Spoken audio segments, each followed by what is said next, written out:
विभागामध्ये आपण या ठिकाणी प्रामुख्याने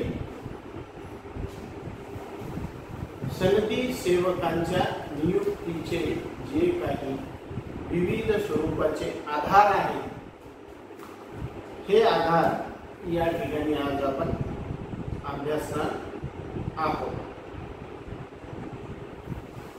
या सनदी सेवकांच्या नियुक्तीचे सर्वात प्रामुख्याने या ठिकाणी दोन आधार मानण्यात येतात. एक म्हणजे राजकीय आधार आणि दुसरा म्हणजे योग्यतेचा आधार.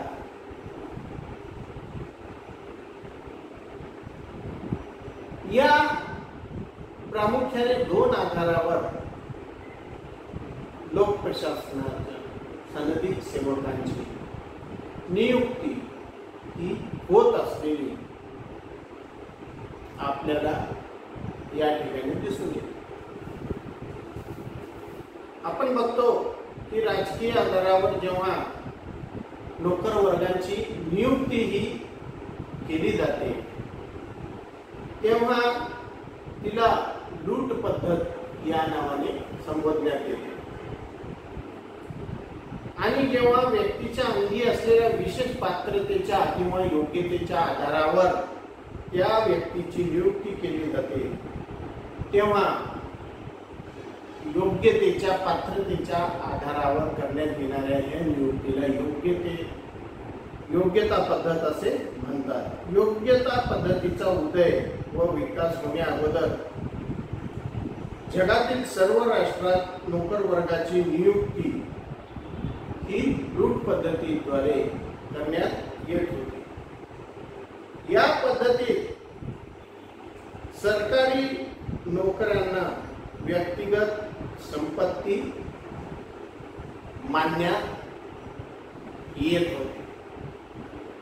फ्रान्समध्ये राज्यक्रांतीपूर्वी काही वरिष्ठ पदे सोडल्यास इतर पदांची ही सर्रास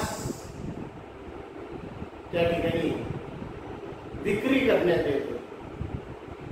काही पदे बक्षीस म्हणून जवळच्या मित्रांना नातेवाईकांना देण्यात येत होती, तर काही पदे वंश परंपरेने प्राप्त करण्यात येत होती. सरकारी पदांच्या विक्रीत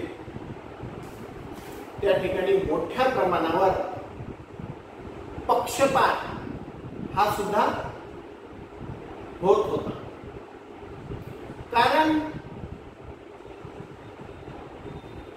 या पद्धतीचा आधार हा प्रामुख्याने राजकीय हस्तक्षेपाला मोठ्या प्रमाणावर मदत करणारा असा होता. तर याच पद्धतीला या ठिकाणी लूट पद्धत असे म्हणण्यात येते. ही लूट पद्धत म्हणजे सरकारी नोकरांची नियुक्ती करण्याची ही पद्धत अमेरिकेमधील भरतीची एक मोठी वैशिष्ट्यपूर्ण पद्धत असल्याची आपल्याला दिसून येते. अमेरिकेच्या पहिल्या 6 अध्यक्षांनी नोकर वर्गाची नियुक्ती करण्याची एक विशिष्ट पद्धत ही त्या ठिकाणी प्रचलित केली होती. व्हॅन रिपर यांच्या मते सुरुवातीच्या अध्यक्षांनी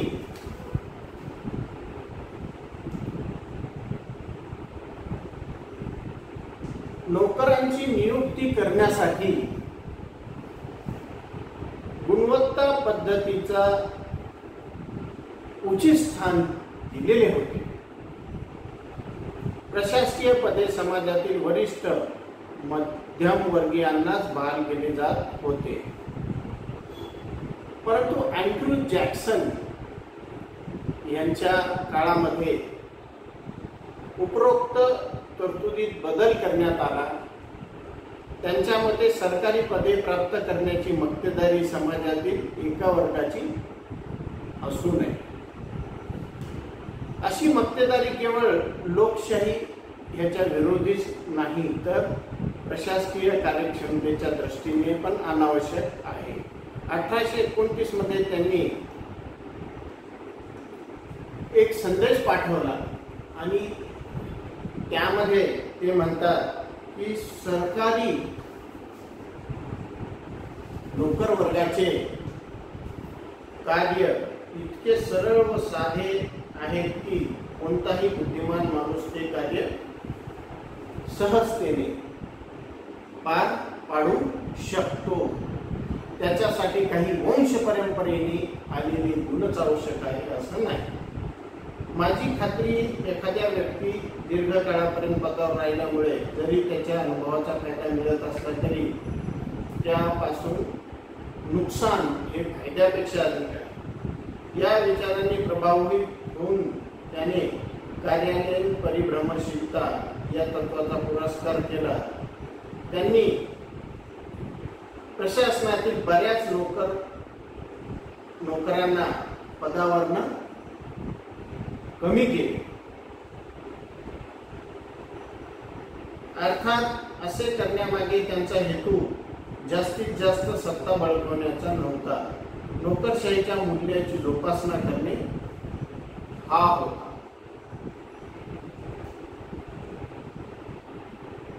परंतु ह्या कृतीमध्ये त्यांची जी कृती होती यामध्ये त्यांचा उद्देश असा होता की नवनवीन याला संधी मिळायला पाहिजे। एकच व्यक्ती ज्यावेळेस पदावर मक्तेदारी असल्यासारखी त्या ठिकाणी कार्य करतो तर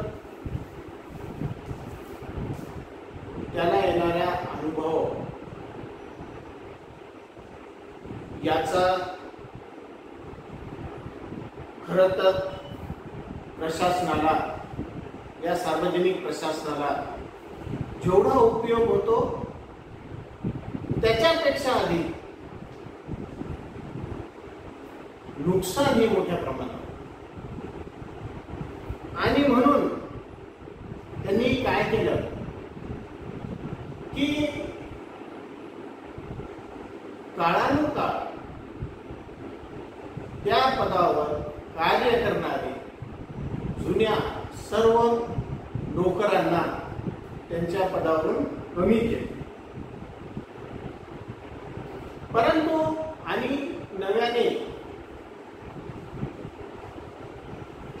अनेकांची मर्जीतील शिफारसी केली आणि या त्यांच्या पावलाने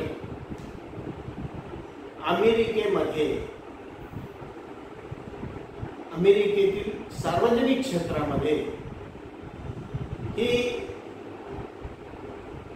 लूट पद्धतीची बीजे त्या ठिकाणी रोवल्या गेली। अमेरिकेतील राज्य व स्थानिक प्रशासनात ही पद्धती बऱ्याच काळापासून अस्तित्वात असल्याचे दिसून येते। पेनिसिल्व्हेनिया, न्यूयॉर्क, मॅसेच्युसेट्स या राज्यात नोकरांच्या नियुक्तीच्या सत्तेबाबत संघर्ष निर्माण झाल्याचे दिसून येते। अमेरिकेच्या केंद्रीय प्रशासनात या पद्धतीचा पुरस्कार करण्यात आला। याबाबत काहींच्या मते जॅक्सनच्या काळातील सचिव मार्टिन यासाठी मोठ्या प्रमाणावर जबाबदार आहे। प्रामुख्याने लूट पद्धत म्हणल्यावर अमेरिकेतील हे सार्वजनिक त्या काळातील प्रशासन हे त्या ठिकाणी लक्षात घेण्यात येते। तर ह्या लूट पद्धतीचा या ठिकाणी